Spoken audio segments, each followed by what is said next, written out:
Then on Sports Central, we go over our next schedule preview of this offseason, and it's going to be over the Kansas State Wildcats, team that went 8-5 overall in the 2021 season. Not a bad season for K-State. This is a team that got some excellent wins last year, and considering the amount of talent that this team has heading into next season, this is definitely a team to keep an eye on. We'll be going over a few players this team will be losing, who they'll be returning, and also looking at their schedule for the first time this offseason, starting out with their notable games from last season. This team once again 8-5 overall. Took a loss to Oklahoma on October 2nd by 6. That was a close game there. 31-37 was the final. Certainly, I mean, this team, they were right up next to the Sooners there, and were within a one-score. I mean, it was a one-score loss there, so they definitely kept it close. Beat TCU on October 30th, 31-12. That was a big win over TCU, beating West Virginia as well, 34-17. Lost to Baylor by 10, lost to Texas by 5. I mean, this team, they took a few close losses last season. I mean, they had the potential to be a 9 or 10 win team last year, but there were a couple of close losses that certainly kept them from doing so. But I mean, Baylor was an excellent team last year. They were probably the best team at the end of the day outside of the college football playoff. I mean, they were definitely the 5th best team in the nation by the time the season was done, considering they won their bowl game and everything that happened there with them winning the Big 12 as well. So I mean, that was obviously a tough opponent, and they kept it close against them and lost to Texas, of course, by 5. In their bowl game, though, just annihilated LSU, 42-20 was the final there. So that was a great way to end out the season here for K-State. First 6 games, this team was 3-3.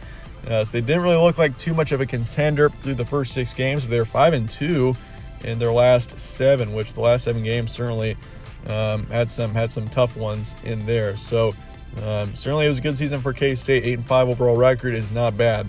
Roster preview going into next season. Skylar Thompson, longtime starting quarterback of this team, is gone, which is certainly a significant change. He's been playing for this team since like 2017, so that's certainly going to be a change to keep an eye on. But I feel like this team, it's going to be good for K-State to get just a refresh in the quarterback position, and they've got someone good coming in. Adrian Martinez, Nebraska transfer quarterback.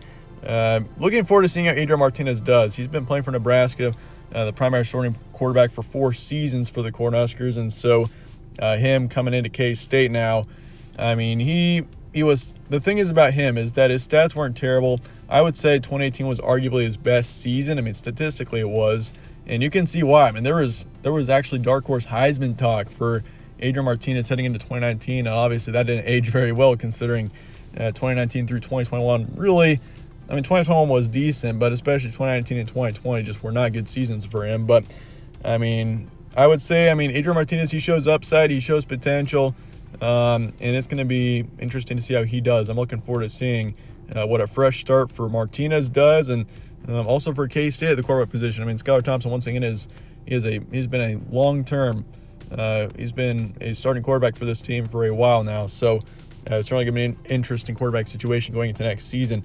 Deuce Vaughn, that is a massive return at the running back position. Last season, he put up over 1,800 yards of offense, 22 touchdowns. You could say he pretty much carried this offense. Skylar Thompson, he obviously is a decent quarterback, but he didn't have a major impact on this team. He only put up 2,100 yards of passing and no rushing yards, really.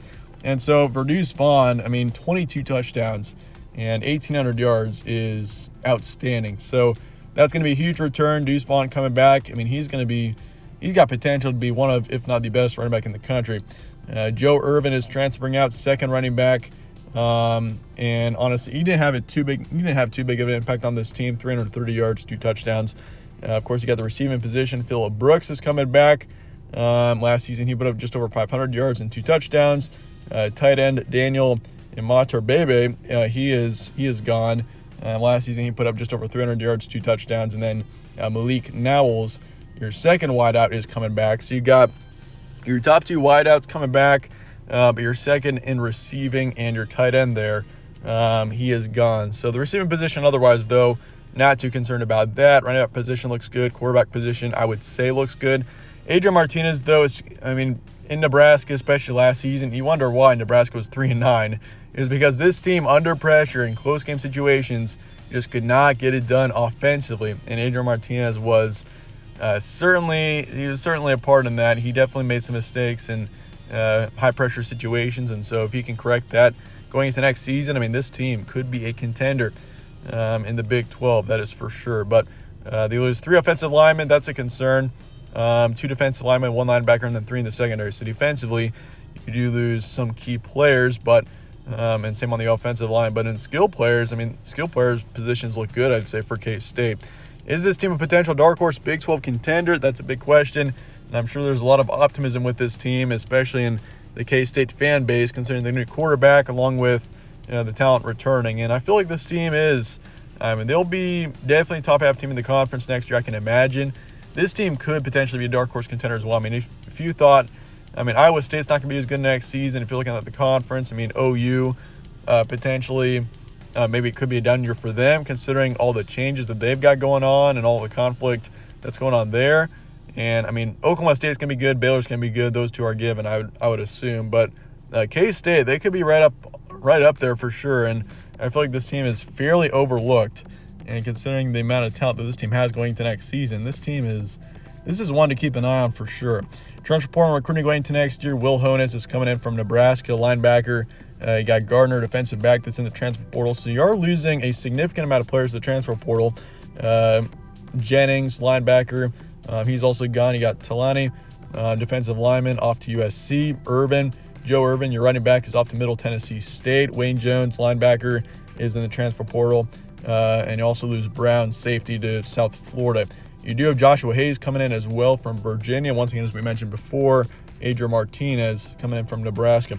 Recruiting-wise, nationally, this team is 63rd, which is not too impressive. They're 9th in the Big 12, but, for K-State, this is, recruiting-wise, this team usually isn't one of the top in the Big 12, so, this isn't too terribly concerning. This team still managed to have they've been decent, over the past couple of seasons, so, it's certainly not looking too terrible. And the transfer portal hasn't been bad.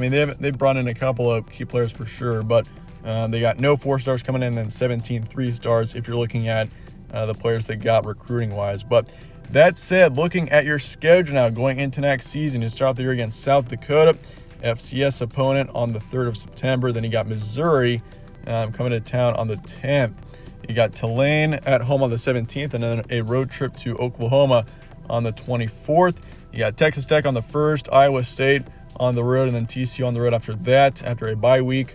Then you got Oklahoma State coming to town on the 29th, Texas at home, Baylor on the road, West Virginia on the road, and then Kansas at home to finish out the season. So, it's the Big 12. Texas could be good. Oklahoma State should be good. Baylor should be as well.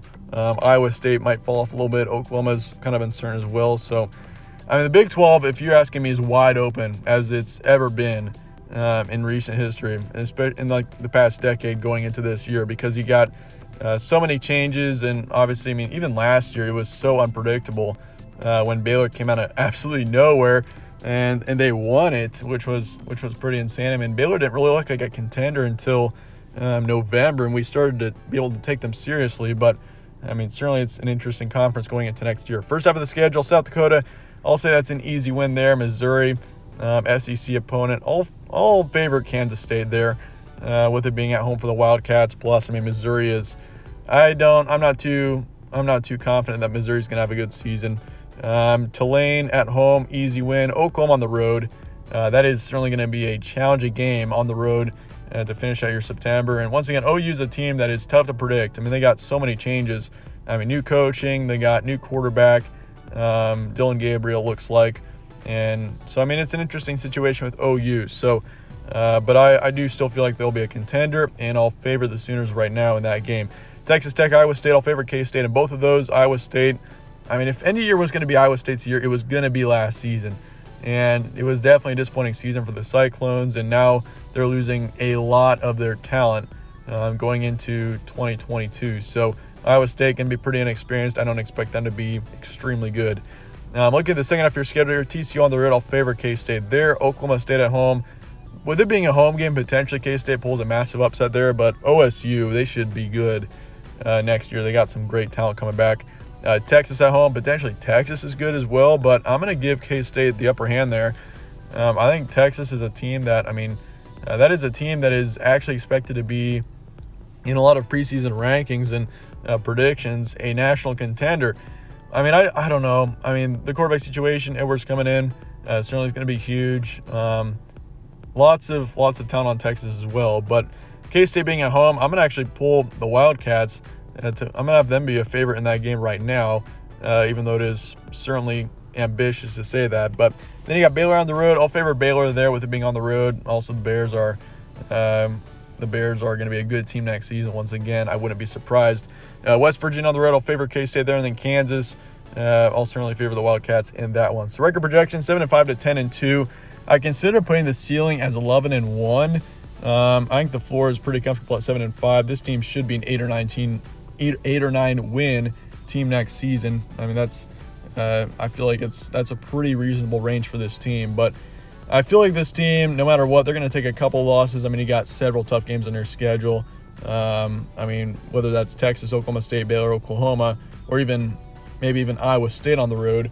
I mean, it's still a challenging schedule, so I'll put 10-2 as the ceiling for now. But let me know your thoughts and comments below on this team. This is definitely a team with potential, and very much looking forward to seeing how they do. Appreciate you guys all watching as always. Stay tuned for more from All Sports Central. Catch you on the next one.